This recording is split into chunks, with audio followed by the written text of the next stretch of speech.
Hello, this is Chef John from foodwishes.com with chicken fettuccine Alfredo.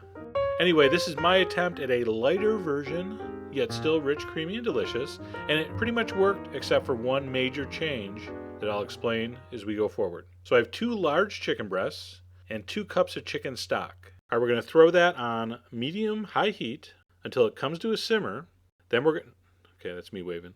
And then we're going to cover it, turn it down to low, and simmer that for 5 minutes. I'm going to turn them over because they weren't quite covered, which is fine. All right, I'm going to put the lid back on. I'm going to simmer for another 5 minutes, so they're going to simmer for 10 minutes total. I'm going to turn off the heat and let it sit for 15 minutes with the cover on, and those are going to be perfectly poached. And it's going to depend really on the size of your pan and the size of your chicken breast and so forth, so make sure they're cooked.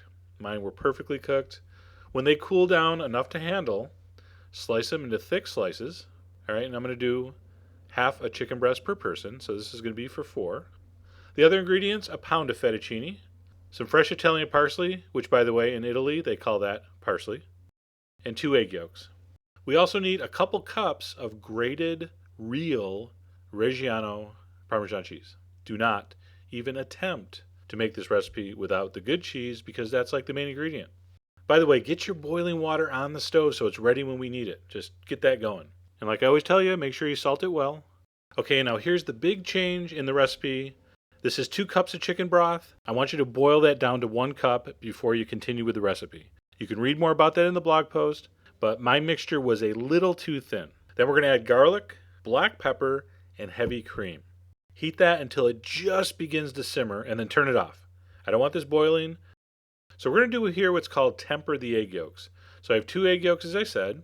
I'm going to spoon a little bit of that hot cream chicken stock mixture in, like a spoon at a time. I'm going to do that about 3 or 4 times, and by then the egg yolks are going to be warm, and then I can whisk it all right back in there. So that part of it's done. And by the way, if a couple little particles of egg yolk get overcooked, just tell people it's chunks of garlic. You'll never know. All right, give that a pinch of salt, taste it. I don't know how salty your chicken broth is. All right, set that aside, reserve that.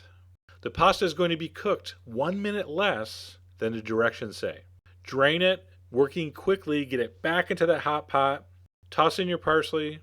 Toss in 1 cup of the cheese. Toss in your cream mixture. By the way, you won't have as much as that because you're going to reduce that chicken stock, remember? And I'll explain this on the blog post. All right, cover that. Let it sit for a minute. Uncover it. Add the chicken, the 2nd cup of cheese. Give that a stir and let that sit for another minute or 2. The pasta is going to soak up that beautiful, cheesy, creamy, chickeny mixture. It's going to swell up a little more. It's going to finish cooking. All right, we're going to plate that up with some chicken slices on top.